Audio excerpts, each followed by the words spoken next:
Durante o final de semana, publicamos um vídeo retratando uma situação muito triste e lamentável que aconteceu com a família Ota. E se você não sabe quem é Ota pelo sobrenome, né? Você vai lembrar do João Vitor Ota, aquele pregador mirim do interior de São Paulo que viralizou alguns anos atrás e que ainda hoje continua, né? Ele cresceu, não é mais aquela criança, muito embora se tenha sempre em suas redes sociais a imagem dele ainda quando criança, porque obviamente talvez seja uma estratégia, né, para atrair o público que viu toda aquela ascensão, toda aquela explosão, mas ele cresceu, ele já é um adolescente, né? E durante o final de semana, ao voltar de uma agenda, ele, segundo ele, publicou nas redes sociais e também o seu pai, o pastor Léo, eles foram duramente agredidos por um grupo de criminosos. Eles estavam, segundo relatos, quando chegavam na casa onde eles iriam se hospedar, iriam pernoitar, criminosos invadiram a casa, agrediram o pai do João Vitor, o pastor Léo, e agrediram o João Vitor e o seu irmão.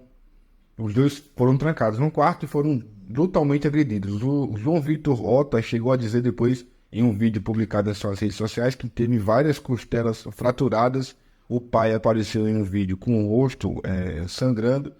E depois eles encontraram o carro da família que havia sido levado pelos criminosos. Encontraram batido em uma árvore, né? Os criminosos bateram com um veículo e eventualmente fugiram para um destino ignorado. Bom, quando a gente publicou essa notícia aqui, muita gente questionou algumas coisas, alguns pontos, que a gente também passou a questionar. Naquele momento eu avisei, se você não é inscrito no canal, se inscreva, porque a gente vai trazer atualizações sobre esse caso. E é por isso que a gente está voltando a falar sobre esse assunto. Porque muita gente começou a perceber, primeiro que o hematoma que estava no rosto do pai do João Vitor, do pastor Léo, não parecia muito de agressão, marcas de agressão. Estava muito mais para marcas de alguém que estava dirigindo no volante, bateu com o carro e bateu com a testa no volante. Talvez postassem assim segurança. Bom, em primeiro momento a imagem, a mensagem que as pessoas passaram a enviar para a gente era nesse sentido. Pô, mas tá muito estranho essa marca esse hematoma no rosto dele. Isso não tem marca de soco, de agressão, de chute ou algo que o valha. Ponto 2 é que, em relação às agressões que ele disse ter sofrido, quer dizer, as agressões foram só no rosto, no caso do pastor Léo, e no caso do João Vitor, que teria sido agredido, segundo ele, inclusive com costelas quebradas, e você sabe, se você nunca viu alguém com a costela fraturada, deve ter assistido algum filme, alguma coisa nesse sentido, que quando alguém tem a costela fraturada, geralmente fica roxa naquele local e você sente muita dor. É preciso, obviamente, passar por um atendimento médico urgente, porque isso pode, inclusive, causar hemorragia interna. E, segundo ele, foram várias costelas fraturadas. Bom, a história começa a ficar muito fantasiosa e a gente começou a pesquisar. Pô, peraí, vamos ver até que ponto isso pode ter sido dessa forma. Bom, imagina que uma família está em casa, recebendo mais uma família de visitantes, e de repente criminosos entram, invadem, agridem todo mundo, levam pertences, levam o carro da família em uma cidade pequena no interior de São Paulo. É claro que isso vai repercutir. Quando isso acontece, isso é amplamente noticiado. E a gente foi para a internet procurar essa informação da família que foi rendida por criminosos dentro de casa. Mas o fato é que em nenhuma rede social ligada à cidade de Morro Agudo, que é o nome da cidade onde eles estavam hospedados, a gente conseguiu encontrar essas informações. Fomos pesquisar nos portais de notícias, nos sites de notícias da região, idem, não tem absolutamente nada relacionado a esse caso.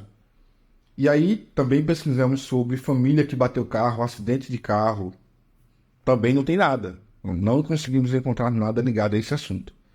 E, então, vamos então conversar com pessoas próximas à família Ota para entender o que pode estar por trás disso. Né? Por que as notícias não foram publicadas, como foi a dinâmica desse crime. E aí, 95, talvez 99% das pessoas com quem falamos disseram, essa história está mal contada. Isso aí não está fazendo muito sentido, não.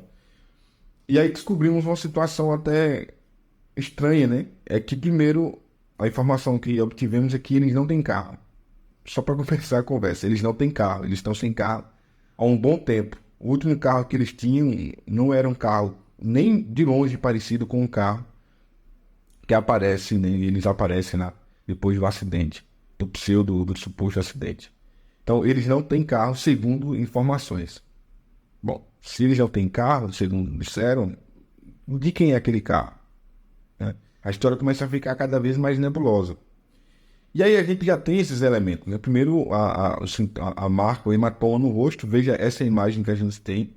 Foi publicado pelo próprio pastor Léo. Isso aqui não parece ser agressão. Isso aqui parece ser uma pancada na região, né, entre os olhos aqui na testa, provocado pelo volante. Como se ele estivesse dirigindo e não sido agredido. Outra coisa, e aí ainda sobre essa situação do hematoma. Hoje ele publicou um vídeo, eu vou reproduzir daqui a pouquinho. Isso aconteceu na madrugada de sexta-feira, né, de quinta para sexta. Esse vídeo aqui foi publicado agora há pouco, alguns instantes, hoje é domingo, alguns instantes nas redes sociais do João Vitor Ota. E você vê que quando alguém leva um soco no olho, por exemplo, fica roxo. E essa marca desse hematoma não some assim tão rápido. Né? Não some assim tão rápido. Então, em 2 dias, ele já ficou sem marca absolutamente nenhuma. Muito estranho. Muito estranho. O João Vitor Ota, por exemplo, já estava pregando na noite de sábado em uma igreja. Basta ver as redes sociais, os stories dele, você vai ver que estava pregando, assim, pulando, cantando, alegre. Alguém que passou por um trauma como esse, alguém que passou por um processo como esse, de agressão, de ficar trancado em um quarto, um adolescente, não é criança, tá? Mas um adolescente, trancado em um quarto, sendo agredido por vários criminosos, ver o pai ser agredido, o irmão ser agredido, ele sofreu várias escoriações na região da costela. Em 2 dias estava assim na igreja, não era mais comum ou mais natural esperar que ele adiasse a agenda, cancelasse a agenda, e que eventualmente o pastor que fez a agenda sequer iria pedir o estorno, né, do calção que eventualmente tenha recebido, porque é uma coisa justa, ele não foi porque não quis. Tá estranho. Bom, falei para vocês. Vamos recapitular os sinais que não tem, ou os sinais que temos, né? Nós temos uma família que foi agredida em uma casa por criminosos e que teve seu carro levado pelos bandidos e o carro foi encontrado batido em uma árvore, um poste. Certo? Certo. Mas nós não temos fato nenhum sobre isso, notícia nenhuma publicada em nenhuma rede social sobre isso. Todas as notícias que tem sobre esse caso foram publicadas depois do Fuxico, em portais ligados ao meio gospel, que pegaram a notícia do Fuxico. Mas não ninguém que viu lá em algum lugar enfim, de um outro órgão ou de um outro veículo de comunicação. Esse é o ponto. O pai tem hematomas que não parecem de agressão. O filho diz que teve costelas fraturadas, mas não parece ter. Essa é a verdade. Aí, não bastasse isso, e aí que vem talvez até a cereja do bolo, né? Não bastasse isso, foi feito no mesmo dia, ontem, né, na madrugada do dia seguinte, uma vaquinha online para arrecadar dinheiro, arrecadar fundos para comprar um carro para a família Ota. Olha que curioso. Vamos ver essa vaquinha? Tá aqui, ó.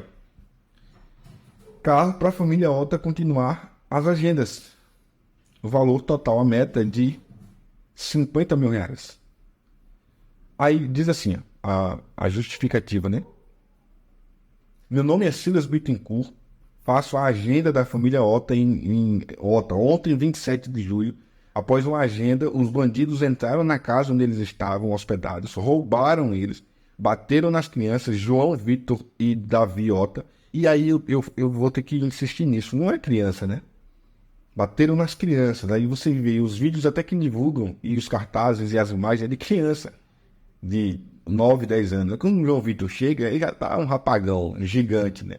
Não é mais aquele menino. Então, a ideia de que bateram nas crianças, ó, não se encaixa mais aqui. Espancaram seu pai e levaram o carro. Após algum tempo, acharam um carro que teve perca total. Esse carro era usado para agendas, para facilitar a ida deles até as igrejas. Aí tem o WhatsApp da pessoa aqui. Se você quiser contribuir, se quiser ajudar, vai lá e ajuda através do Silas Bittencourt.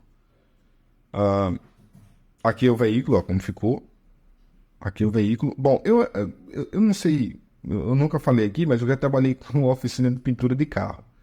Esse carro aqui não deu perda total. Não deu. Isso aqui não é perda total. Isso aqui dá para aproveitar o carro todo, mas vida que segue. Então a história é essa que a gente tem. Né?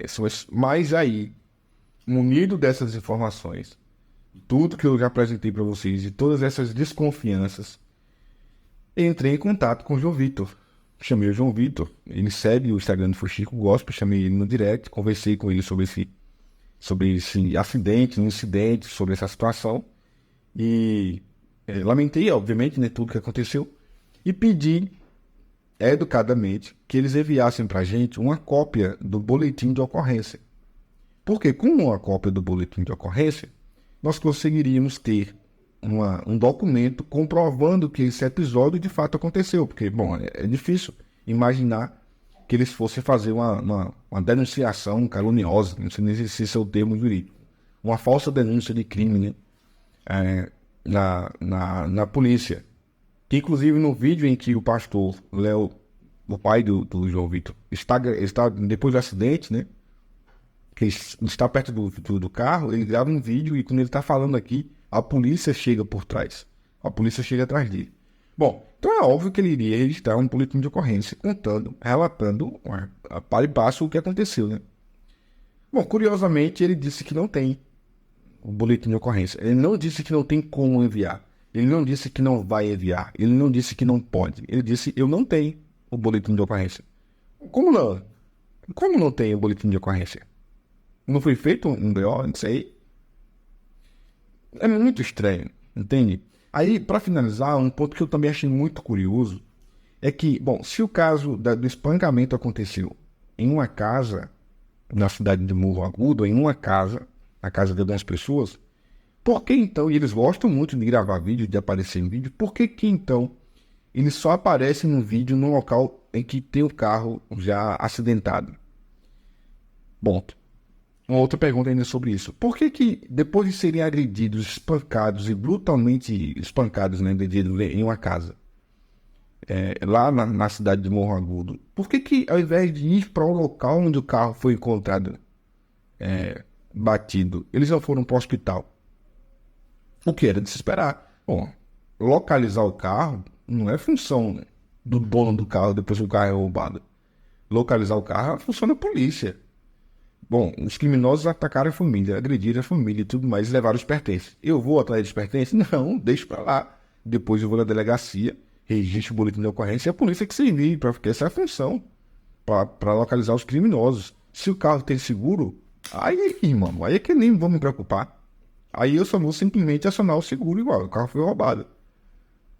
Mas primeiro de tudo, eu vou pegar, eu como pai, eu vou me resguardar e resguardar meus filhos e vamos para o hospital. Bandido que vai embora.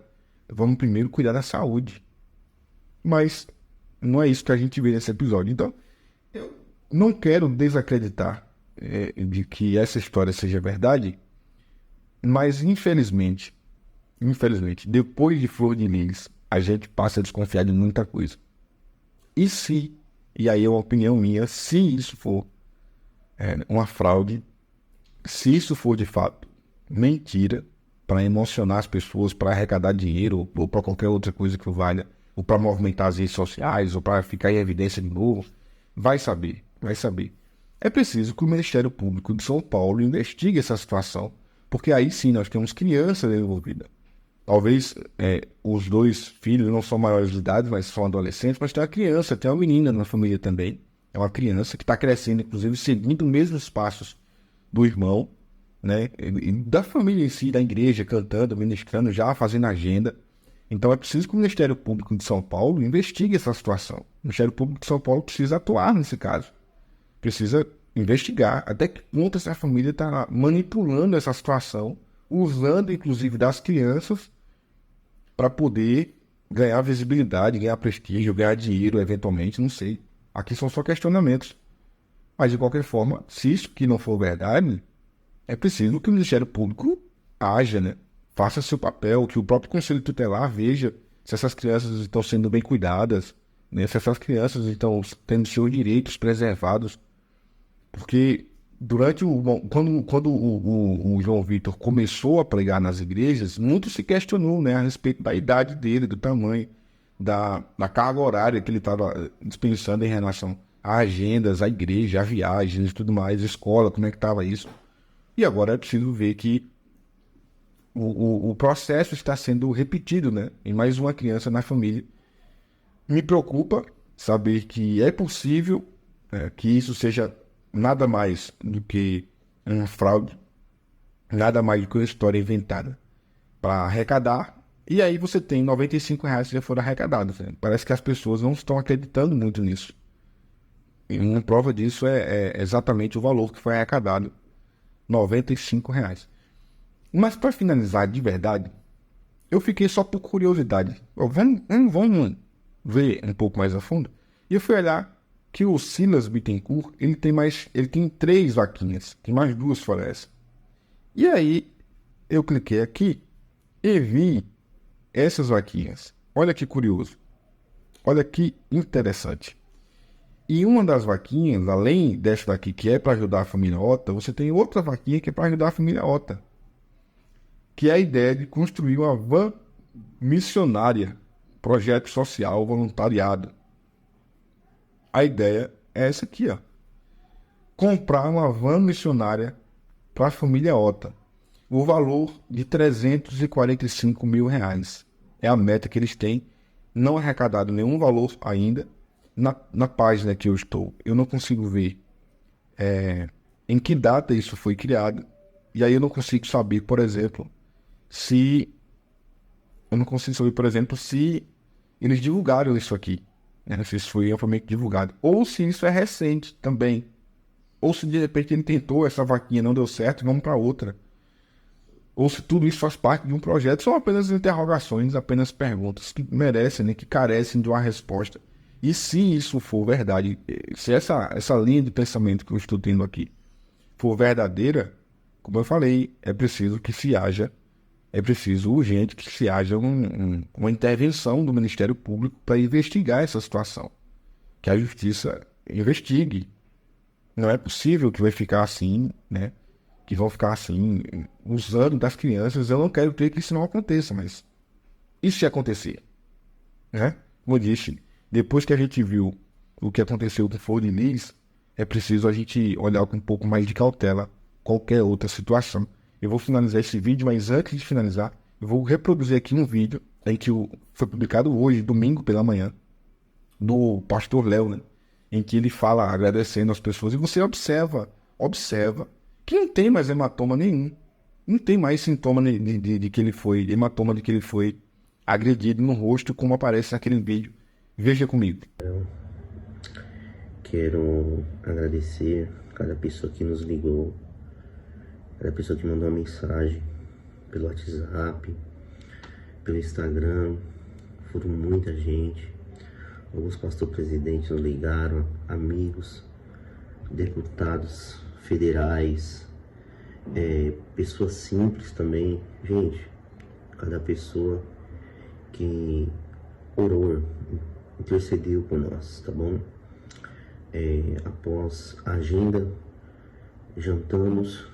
Quando chegamos numa casa que nós ia pernoitar, os bandidos entraram, bateram em mim, bateram no João, levaram para um quarto, espancaram a gente, mas graças a Deus estamos vivos, tá bom? Muito obrigado a todos. Tô um pouco melhor, né? Já um pouco psicologicamente já tá bem melhor, tava muito ruim mesmo, tanto psicologicamente. O chão tava meio, não tinha caído ainda direito a ficha, né? Os meninos, mas graças a Deus estamos vivos, a vida segue, não morremos nem nada, e graças a Deus vamos continuar ministrando, pegando a palavra de Deus. Ao meu abraço a todos, amigos, aos seguidores, pode ter certeza que amamos vocês, tá bom? Muito obrigado pela oração, porque eu sei que tem pessoas que eu nem conheço, mas têm orado por mim e pela minha família. Nós amamos vocês, os meus filhos, Um abraço da família Rota e Deus abençoe a vida de vocês, tá bom, gente? Muito. Agora eu preciso ouvir a sua opinião, ler o seu comentário. Eu queria que você compartilhasse aqui comigo o seu pensamento em relação a isso. Você acha que de fato eles foram agredidos? Você concorda com essa versão? Ou você acredita, né? Não concorda, você acredita que eles estão falando a verdade? Se sim, comenta nos comentários. Se não, também comenta. Eu quero ver o teu comentário, a tua avaliação sobre isso, o teu pensamento. De repente eu estou viajando aqui na maionese. Mas comenta o que você acha sobre isso. Eu quero ler cada um dos comentários e responder, como eu tenho feito aqui também. E claro, não sai se inscrever neste canal e ativa as notificações para ser informado sempre que a gente publicar um conteúdo novo. Um grande abraço e até o próximo vídeo.